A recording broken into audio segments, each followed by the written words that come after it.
So, we're going back sa ating pag-aaral, the study of the life of Paul. We are already in the imprisonment part of Paul. So last week, we were able to finish the third missionary journey. And I'm going to hand itong ating study notes. Get one and pass. So, magkaroon lang tayo ng review. We'll just have a review about the life of Paul. Dun sa chart na nasa study notes ninyo, you notice that this chart or timeline represent the Christian life of Apostle Paul.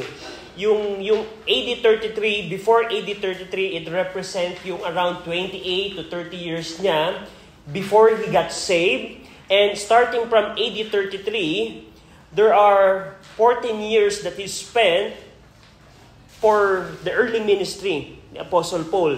And after that, the yellow bar in the chart or in the timeline represent his first missionary journey.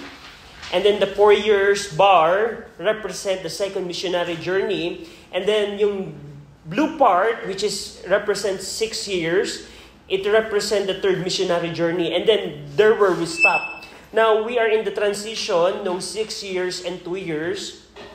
Now, dun sa chart ninyo, I want you to notice that the 2-year chart, after the 6 year, it represents the imprisonment of Paul in Caesarea. So yung Caesarea, if you are aware sa map, we don't have map right now, but the map in the coastline of Mediterranean Sea, Nadun yung Caesarea Maritima, and then 2 years si Paul nag-spend doon. And then after 2 years doon, in the book of Acts, in Acts 27 and 28, doon yung makikita yung record ng kanyang travel papuntang Rome. Because in Acts 28, 2 years nag-stay si Paul or na-imprison si Paul sa Rome. So 2 years in Caesarea Maritima, 2 years in Rome, and then after that, there are around 4 years probably na nakalaya si Paul. He was released from prison. So 4 years na nag-minister ulit si Paul, and we're going to see that the late ministry of Paul and his travel. And after 4 years, 2 years imprisonment in Rome again, and then his martyrdom. So ito yung overall timeline of the life of Paul. Now, we are going to study the part where he was in Jerusalem in Acts 21, where we stop. Pag ipapagpatuloy natin yung pag-aaral ng buhay ni Pablo in Acts 21, where Paul was in Jerusalem. So, in Acts 21, verse 26, we see there the ending of the third missionary journey. Yung Acts 21, yung unang part, the first part of Acts 21, it is the ending of the third missionary journey. Paul was not able to come back in Antioch. Yung Antioch, ang sending church ni Pablo. At dito, Paul was not able to come back to his sending church. Now, in Acts 21, verse 17, it says here, "And when we were come to Jerusalem, the brethren receive us gladly." So, sino yung nagsasalita dito? Sino yung nagsasalita? Bakit nabanggit ditong we? Who is writing or speaking in this verse? Why the writer used the pronoun we? We know that it is Luke. So dito, alam natin that Luke accompanied Paul in this journey. From Philippi, Luke traveled with Paul to Jerusalem. At upon arrival in Jerusalem, the brethren or the believers in Jerusalem received Paul and his company gladly. Now, in verse 18 and 19, who would like to read?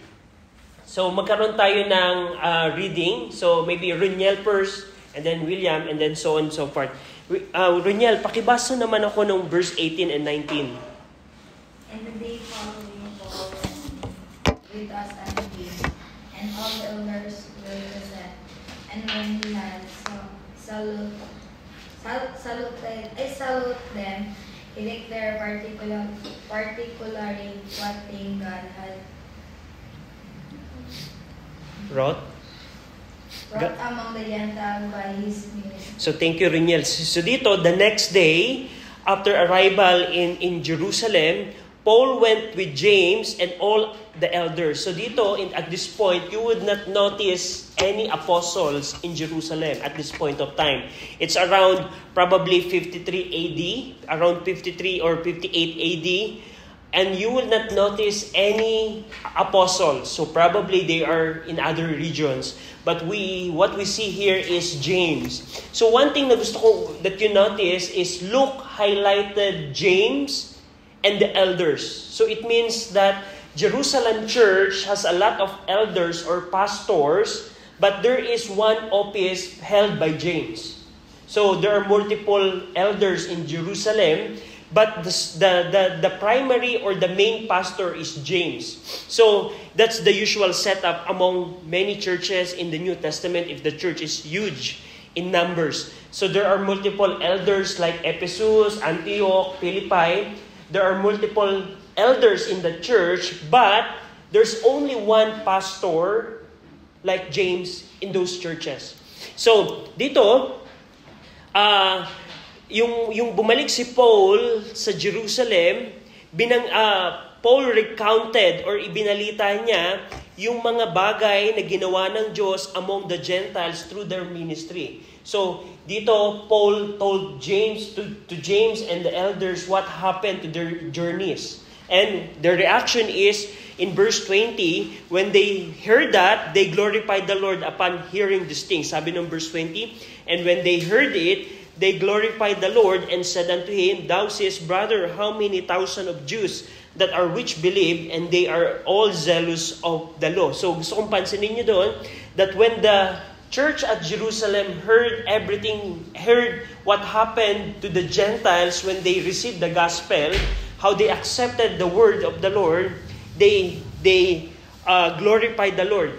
So ito yung naging reaction nila dito sa pagtanggap dito. Now we're going to see here at this point, there is a problem in Jerusalem. Now, question before we jump here, what is the problem with Paul coming to Jerusalem? Ano yung problema na naaral natin last week? Bakit merong problema kung si Pablo ay pupunta at mag-a-arrive sa Jerusalem? What is the problem? Naalala nyo kung bakit yung mga disciples trying to hinder Paul to go to Jerusalem in the previous verses? Ano yung problem? Naalala nyo ba sa mga na dito last week? Na do you remember what is the problem why Paul should not go to Jerusalem? Naalala nyo? What's the problem? So, tingnan natin quickly in Acts 21, tingnan nyo yung, balikan natin yung mga verses. In Acts 21, in verse number 10 and 11, William, can you read 10 and 11? And as we tarried there many days, there came down from Judea a certain prophet named Agabus.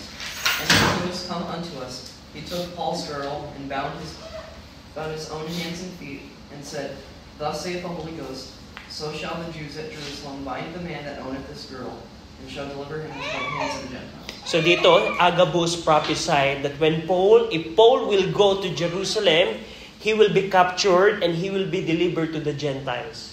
So in verse number 12, and when we heard these things, according to Luke, when they heard the prophecy of Agabus that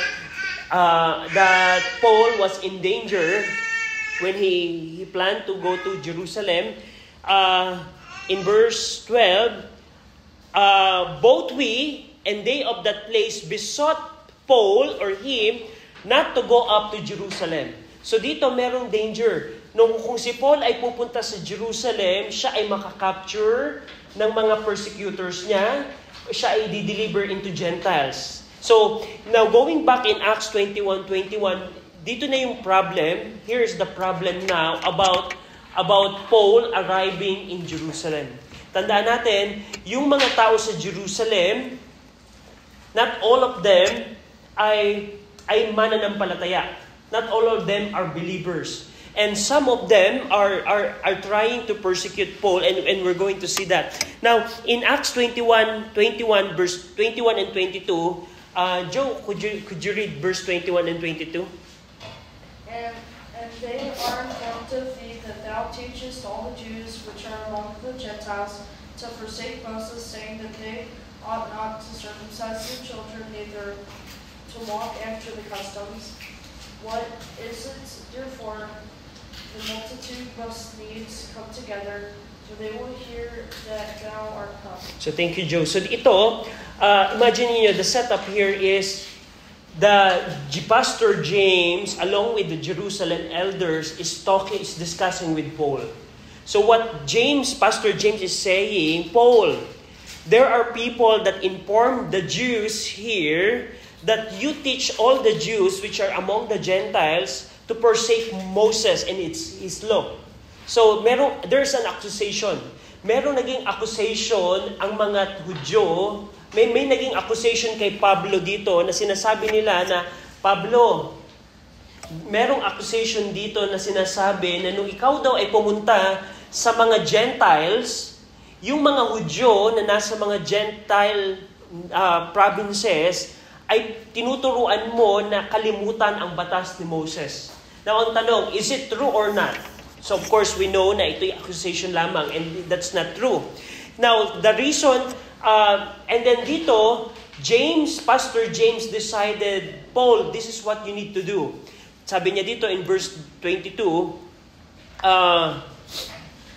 in verse 23, itong sabi ni Pastor James kay Paul, do therefore this that we say to thee, we have poor men which have a vow on them take and purify themselves with them and be at charges with them, that they may shave their heads, and all may know that those things whereof they were informed concerning thee are nothing but that thou thyself also walkest orderly and keepest the law. So ito naging resolution ni Pastor James. Imagine niyo, here is Paul in Jerusalem and his life is in danger because there are Jews that has accusation to him that say Paul was teaching teaching the Jews in other nations to forsake Moses' law. Now, Pastor James said to Paul, itong sinabi ni Pastor James kay Paul, to show that there is no truth to this accusation, yung si James at yung elders advised Paul to join poor men who have taken a vow. So probably, this is the Nazarite vow.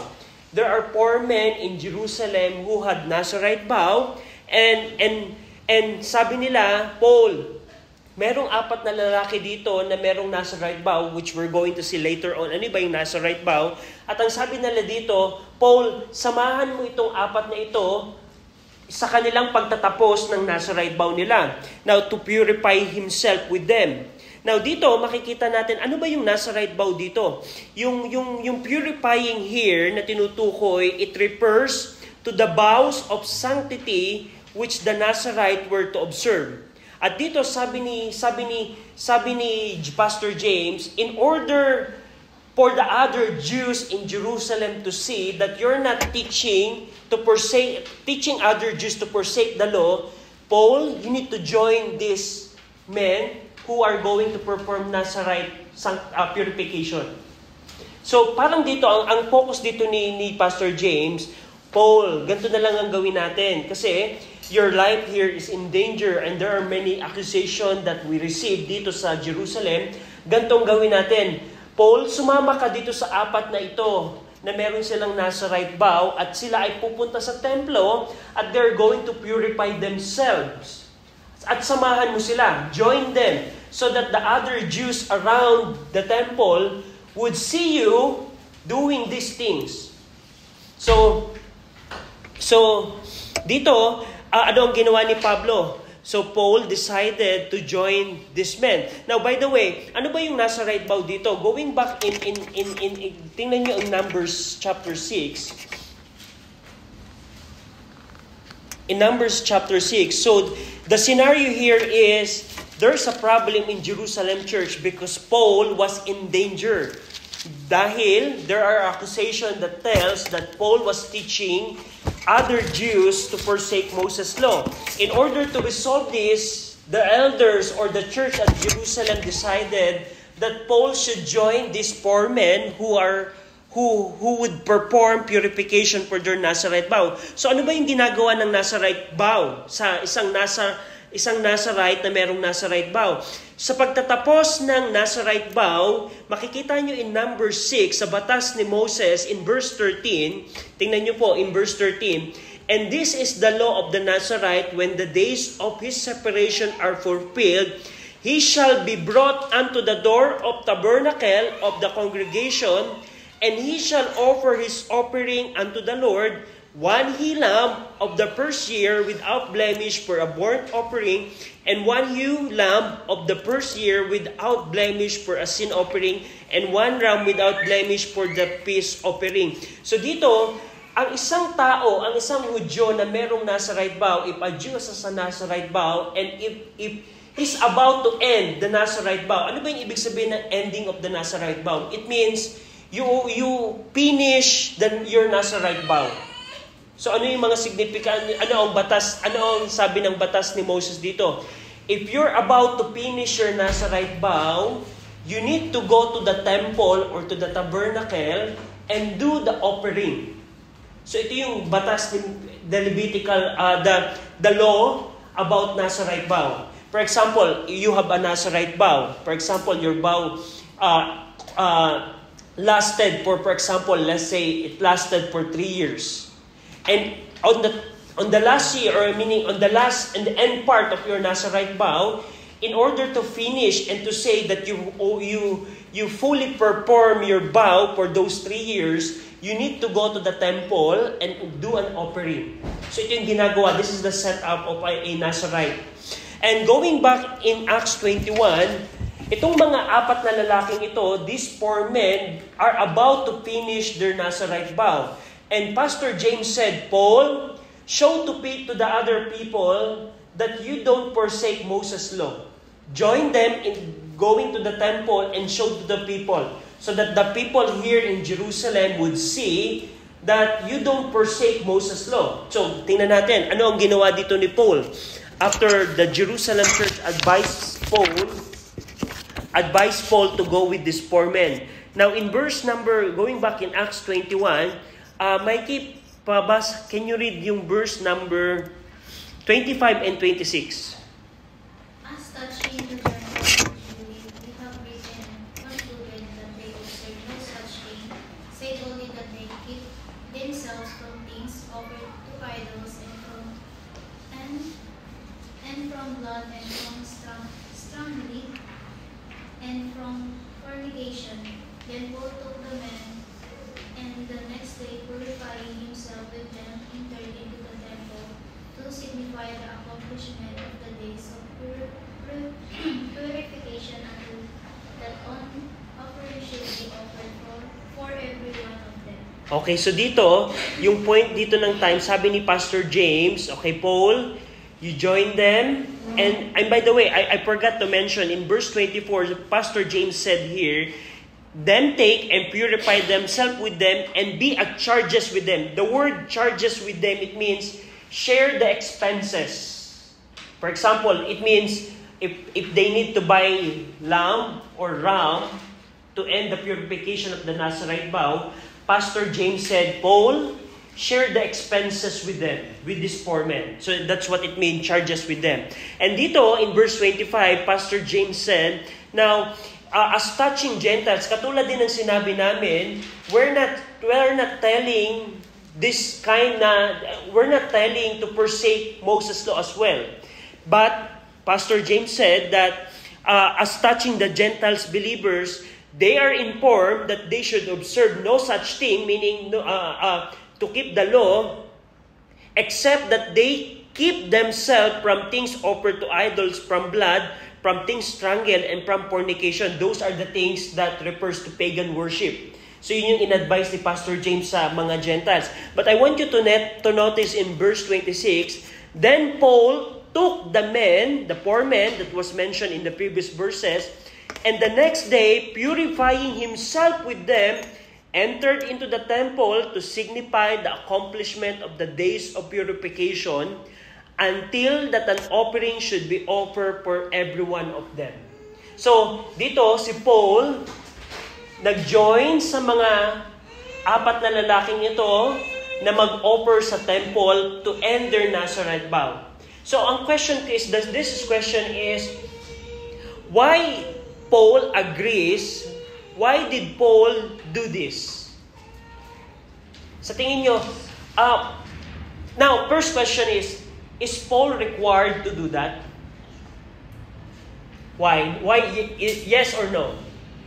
No. Why? Before William answer, yes, Joe. Is Paul required to do that? Meaning, is Paul required to participate to end the Nazarite vow, the purification of those 4 men? No. No? Why no?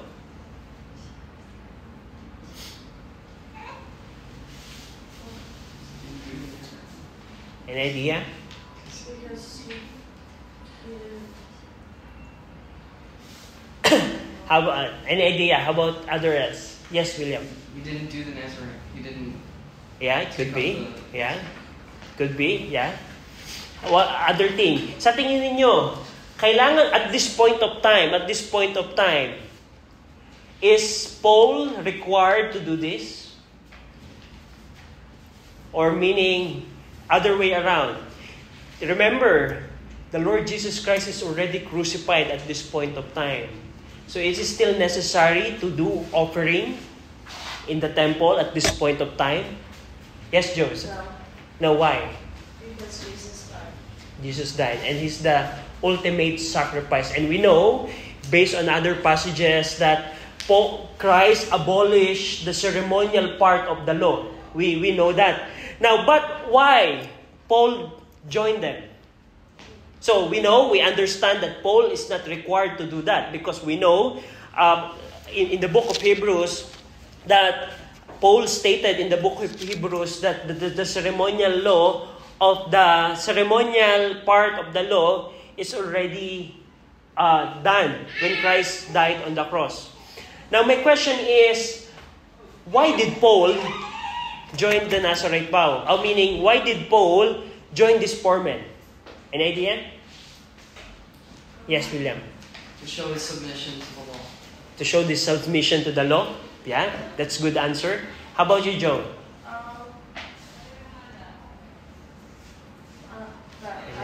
So, sa iba naman. So, alam natin na hindi kailangan ni Pablo mag-join dito sa 4 na lalaking ito. Na pupunta sila sa templo, mag-o-offer sila ng animal sacrifice, ipapakita yung end ng sanctification, ng purification ng kanilang Nazarite vow. Hindi kailangan na yun because we know na Jesus Christ is already crucified here. And we know na ang ceremonial law is abolished na. Alam ni Pablo yun. But why Paul joined these 4 men? Sa tingin nyo? An idea? Bakit kaya si Paul nag-join dito? Now, tingnan natin ang Romans 9, 1-3. Now, Romans 9, 1-3.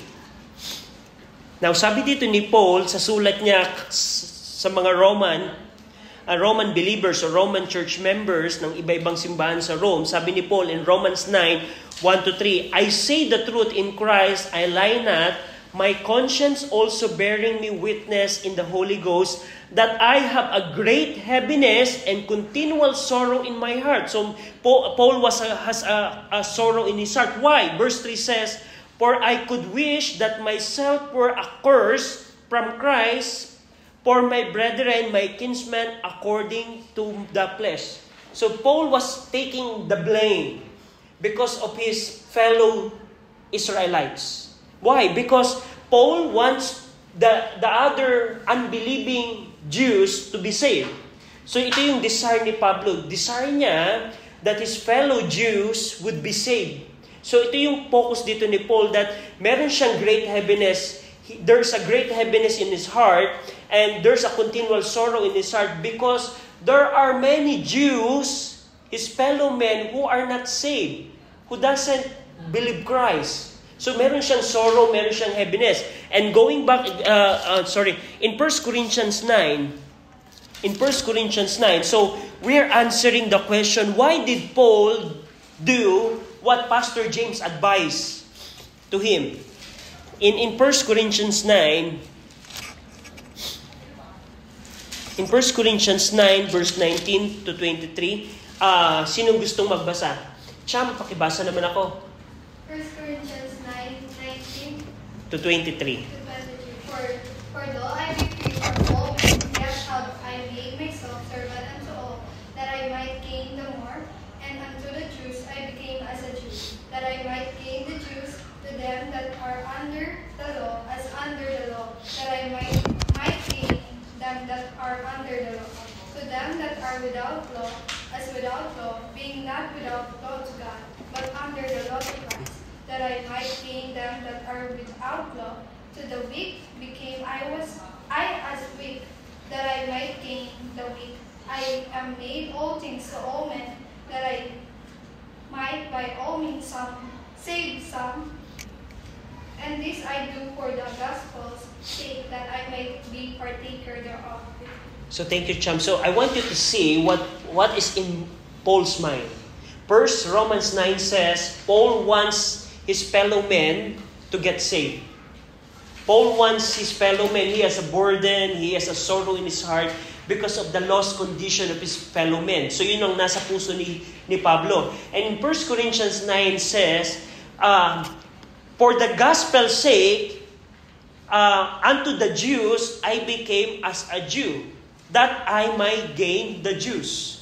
And to them that are under the law, as under the law, that he might gain them that are under the law. And in verse 21 says, to them, yung verse 20 refers to the Jews, meaning, for the sake of the salvation ng mga Hudyo, I became a Jew, so that I might win the Jews.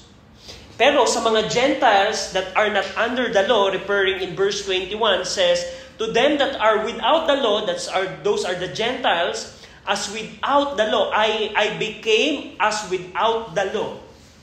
So, I want you to see here na, for the gospel's sake, meaning in order for them to get saved, I do all things.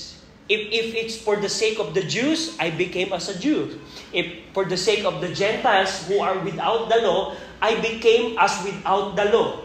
So gusto kong tingnan natin dito yung point ni Pablo na he will do anything. He would be willing to do anything lawful and proper in trying to win men for Christ. So yun yung point dito ni Pablo. Because just think about if, for example, Paul didn't go with these 4 men. And he openly refused, Pastor James, I don't like to go with this man. What would happen to the Jews who would see Paul not joining them? So probably when Paul preached the gospel to them, they will be in refusal already. So gusto kong tingnan natin dito na yung point dito ni Pablo na in order to win the Jews, he became a Jew. So, ang question dito, now, at this point of time, in going back in Acts 21, probably this point of time is the hardest part sa buhay ni Pablo, hardest decision for Paul. Now, maybe Paul was asking himself, will I go to this 4 men?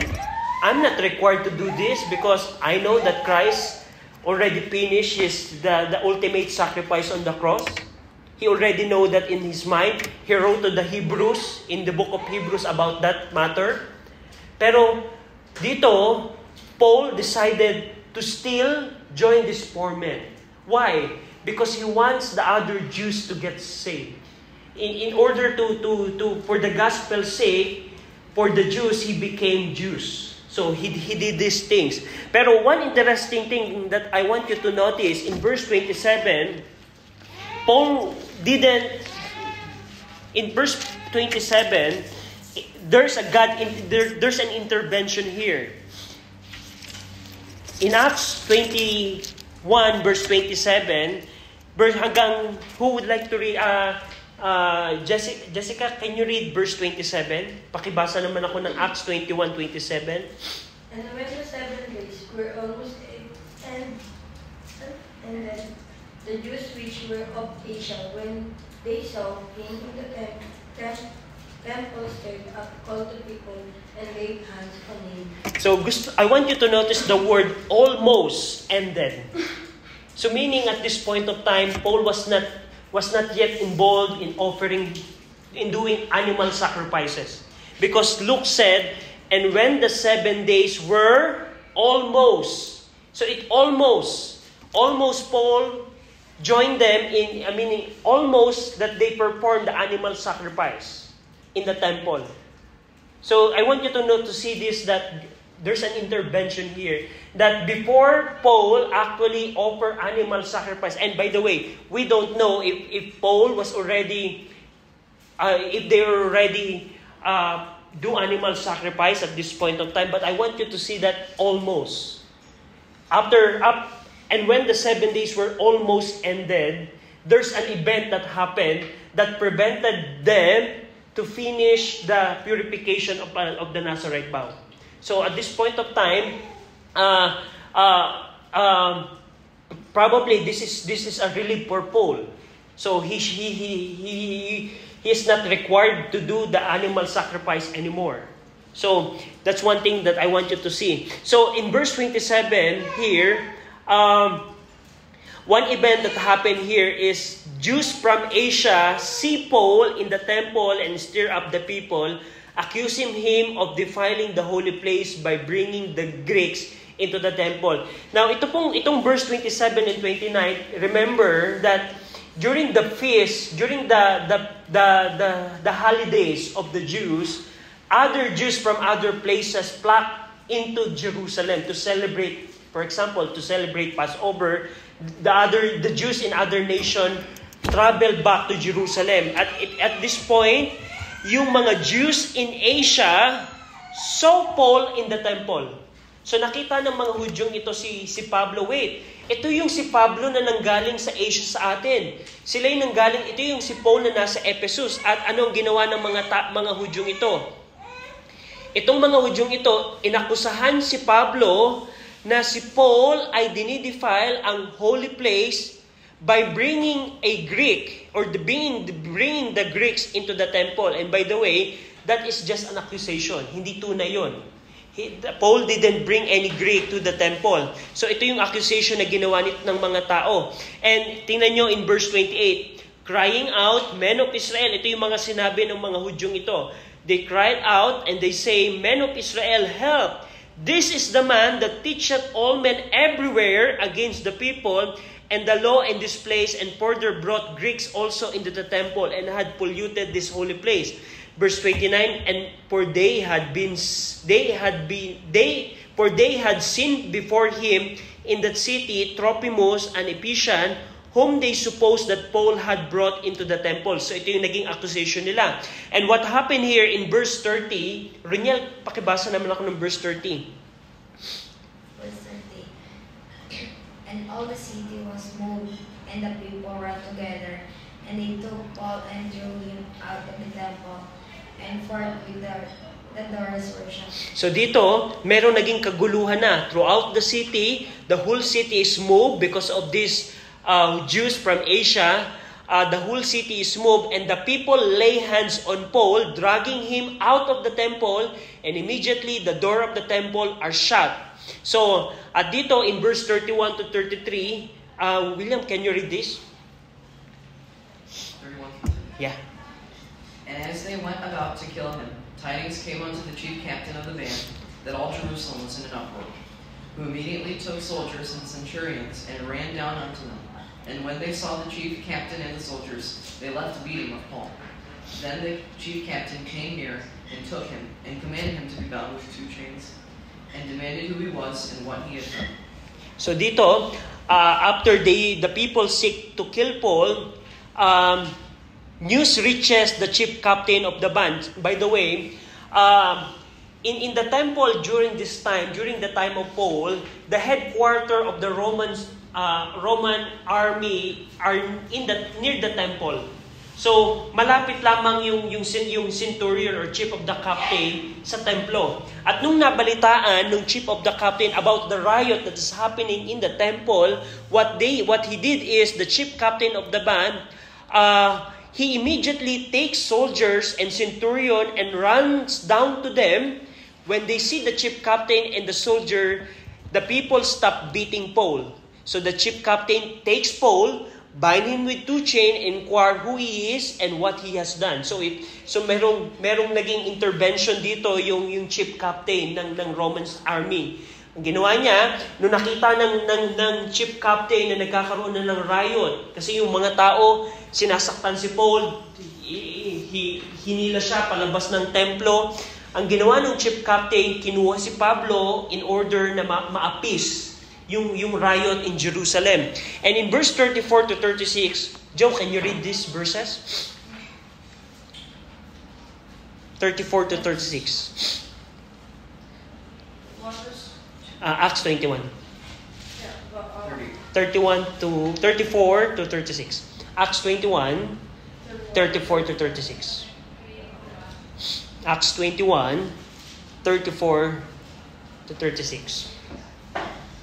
And some cried one thing, and some another among the multitude. And when he could not know the certainty for the tumult, he commanded him to be carried into the castle. And when he came upon the stairs, so it was that he was borne of the soldiers for the violence of the people.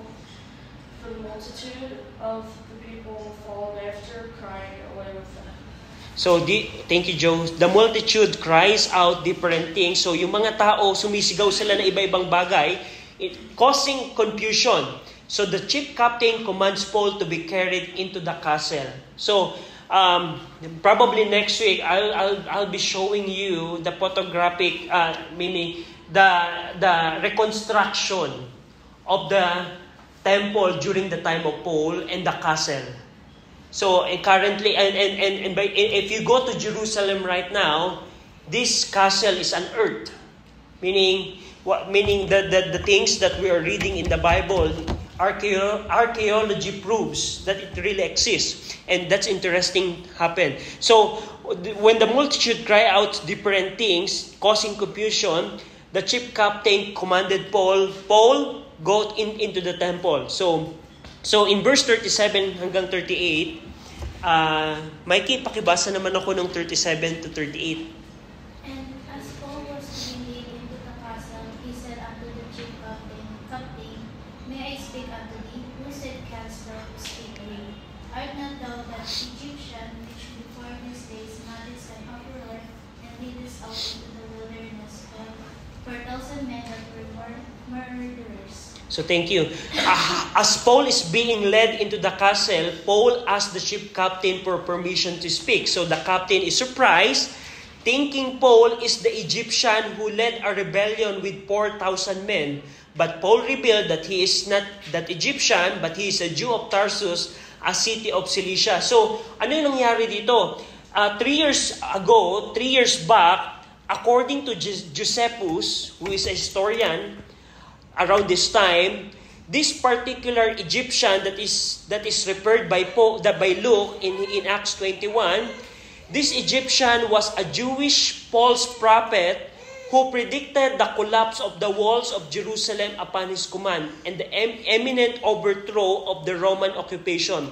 His rebellion happened 3 years before, and it was put down by Governor Felix, although the Egyptian escaped. So what happened here is, the Roman soldiers thought that Paul was that Egyptian who led a rebellion 3 years back. So Paul said, No, I'm not that Egyptian. I'm a Jew from Tarsus. So ito yung that's what Paul mentioned to the captain. And lastly, in verse 39 to 40, Cham, pakibasa naman ako. Acts chapter 21, verse 39 to 40. But Paul said, "I am a man which am a Jew of Tarsus, a city in Sicilia, a citizen of no mean city. And I beseech thee, suffer me to speak unto the people." And when he had given him license, Paul stood on the stairs, and beckoned with the hand unto the people. And when there was made a great silence, he spake unto them in the Hebrew tongue, saying, So, thank you, Cham. So, dito, Paul requested to speak to the people. The captain gives him permission.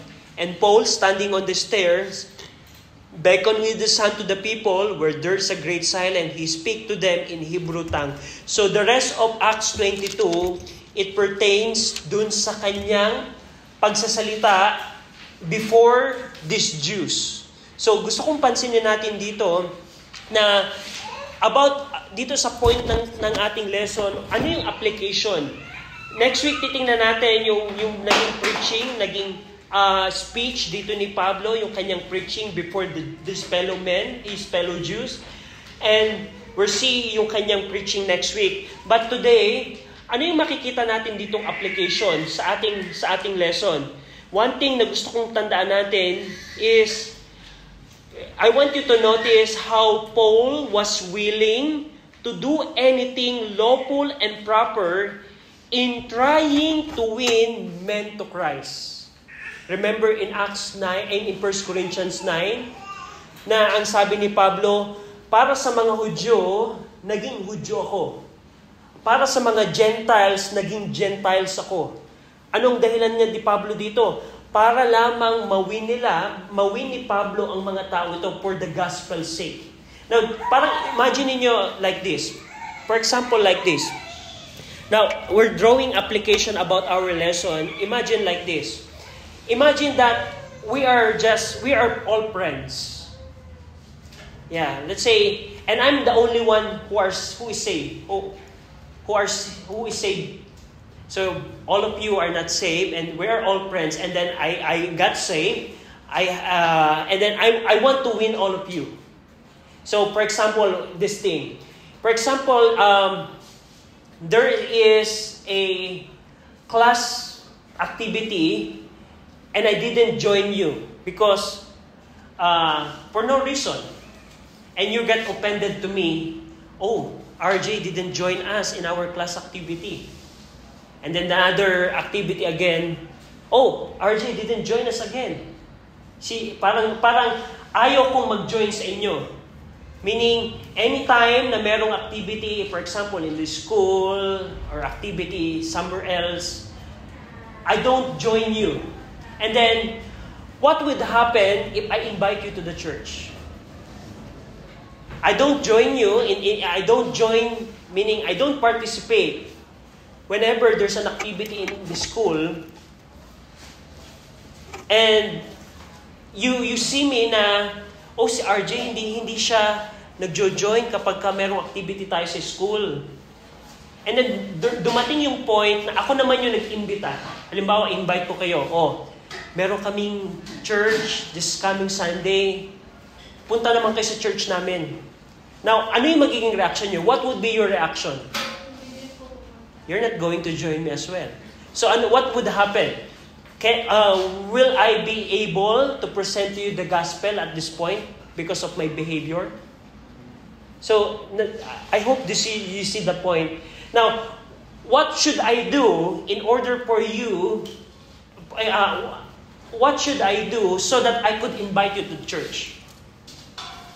I probably join you in the activity so that, oh, I'm giving them favor, and every time that there's an activity in the school, I join them. So probably if I invite them to the church, they will join me as well. So nakita niyo yung point. Yun yung principle that we should do anything, not anything, because if you invite me, for example, to have a gambling session or maybe outside the scripture, you definitely not do that. So remember that there's a clause, there's a restriction that. But remember that we need to do anything lawful and proper, anything that are lawful and proper, in order to win men to Christ. Now, example, parang ganito. For example, if you have a family members that are not yet saved. For example, if you don't give them, for example, parang ganito. Kung halimbawa, meron kang family member na hindi pa saved and you want to win them, and all of us, if you have a desire, if you have a desire for that person or your family member to get saved, we know na kailangan natin gawin ang lahat para ma-save sila. For example, ano ang mga dapat mong gawin? For example, para ma-save sila. Probably, sa tahanan, magiging masipag ka. Sasabihin mo, ako na yung gagawa nito. Magiging responsible ka in the home so that if your parent or your relatives that are not saved see you that you are responsible, if you ask them favor to go to the church, they would probably go. So nakita niyo yung ano. Pero tandaan niyo, merong clause yun. For example, the thing that they are requiring you for you to do is outside the Bible or against the Bible, you definitely not do that. For example, in our first example a while ago, we are all classmates, and then all of you invited me to go to a to have a, what do you call that? To drink alcohol. A party that involves drinking alcohol. I should not join you. So I hope na makita niyo yung restriction. Yes, we need to do anything for that person to get saved, but remember, you cannot do anything if it is against the Word of God. But for Paul, dito si Pablo, anong ginawa niya? He tried to join those 4 men in order for him to win his fellow Jews. So because kung hindi gagawin ni Pablo yun, according kay Pastor James, paniniwalaan ng mga tao, the people will believe the accusation that these people are throwing to Paul, that he's teaching the other Jews to forsake the Moses law. And that's not true. So, I hope na makita natin dito yung principle dito na as a Christians, as a believers, if we have a friend, if we have a relative, if we have people around us that are not saved, and we want to win them, we should do anything. Tandaan, anything, except if it's not against the Bible, we need to do anything for them, for us to win them to Christ.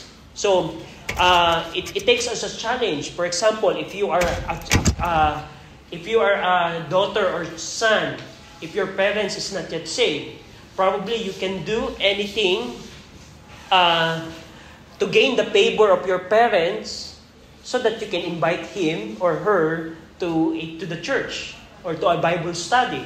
Now, think about this. Another example. For example, if I have a parents who are not saved, pero sa bahay, sa tahanan namin, hindi ako sumusunod sa kanila. I don't obey them. I rebel against them. Every time na meron siyang instruction yung parents ko sa akin, hindi ko gagawin. Do you think if I invite my parent to church, are they going to join me? Probably no. Because why? They are already discouraged about what I'm doing. Right. So, in our application, what I need to do is I need to gain their favor, their attention that I'm doing anything, so that if I ask them about the gospel, they have an open ear and heart to the things that I'm going to tell. So that's what that's Paul's position here. It's Acts 21, that he joined these 4 men so that the other Jews in Jerusalem would be open about the gospel. And next week, we're going to see how Paul presented the gospel, what he's doing for the sake of Christ. Now, do you have any questions? And we'll end our class here. Meron kayong tanong? Any question? So, kung wala na, William, can you close us in a word of prayer? Lord, we thank you that we're able to meet here and worship you. And we thank you for the things that you taught us from your word, Lord, and how we should attempt to gain the favor of those around us so that we can tell them about your Son and about how he died on the cross for them. Lord, I ask that you would help us to be more faithful in telling other people about you, Lord, and I ask that you would bless the worship of you this morning, this afternoon. In Jesus' name.